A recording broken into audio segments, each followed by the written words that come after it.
All right, today we're jumping into a classic story from Genesis about Isaac. Now, this is a guy who's kind of living in the shadow of his legendary father, Abraham. And his story? It's this incredible mix of conflict, fear, and some really surprising success. It shows us how blessings and battles, well, they often show up together. But at the heart of it all is this one powerful question. What happens when you get a promise from on high, something massive and divine, and it runs smack into good old-fashioned human fear? That's the real tension we're going to unpack today. So where does this all kick off? Well, with a problem as old as time, a famine.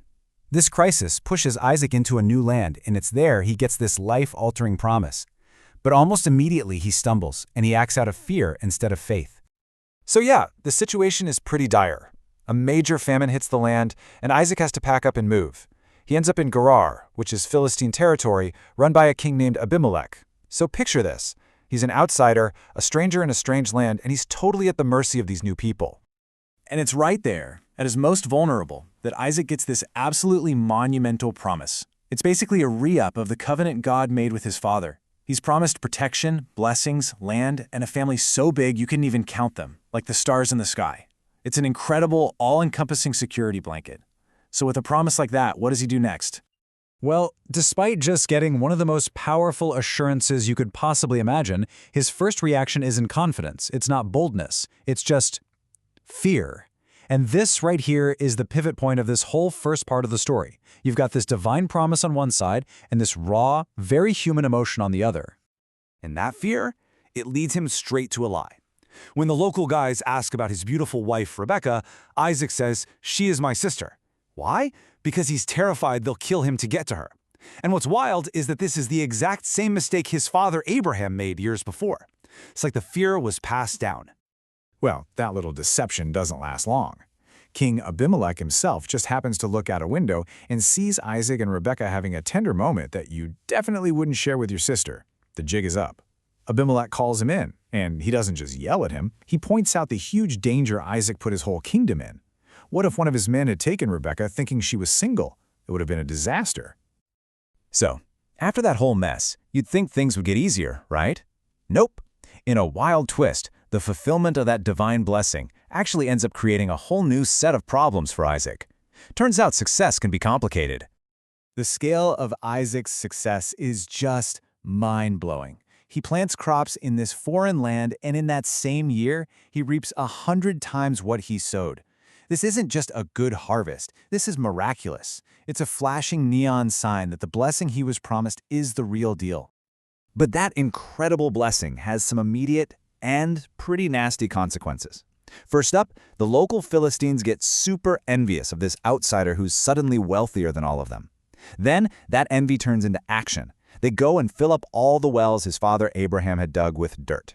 This is a huge act of aggression. It's basically economic sabotage. And the final blow?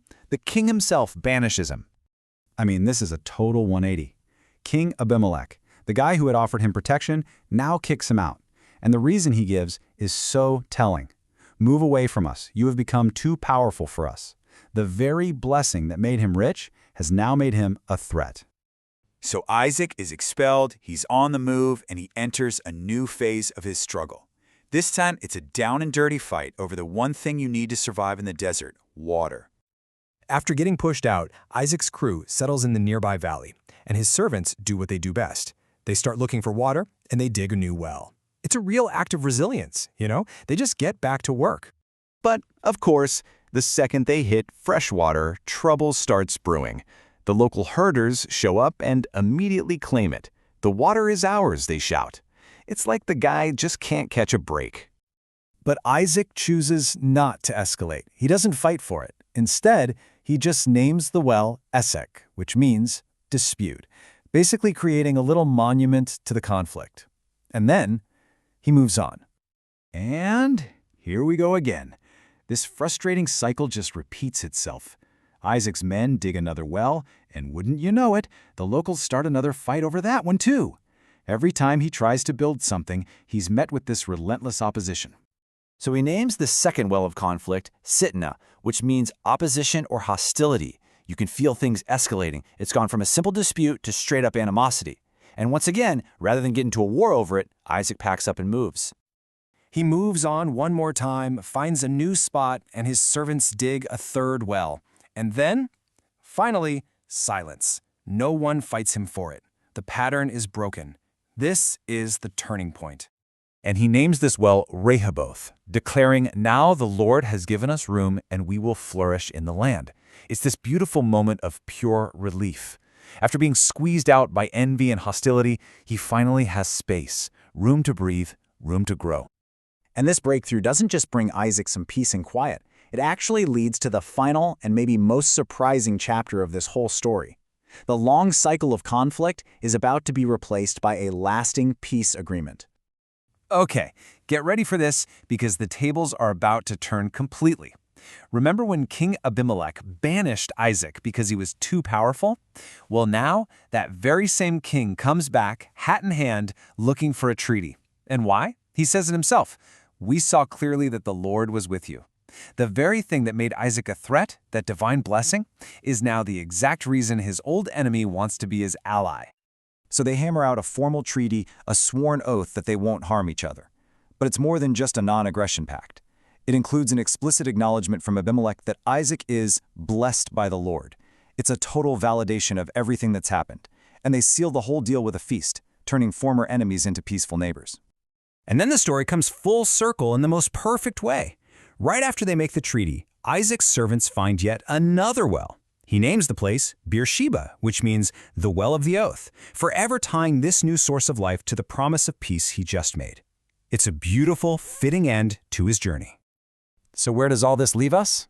Isaac was not some perfect hero. He lied, he acted out of fear, just like his dad. And yet, that promised blessing kept unfolding in his life, causing both incredible prosperity and a lot of problems. It really makes you wonder, right? What does this story suggest about the dance between destiny and our own very human flaws? It's a tension that, I think, still resonates with all of us today.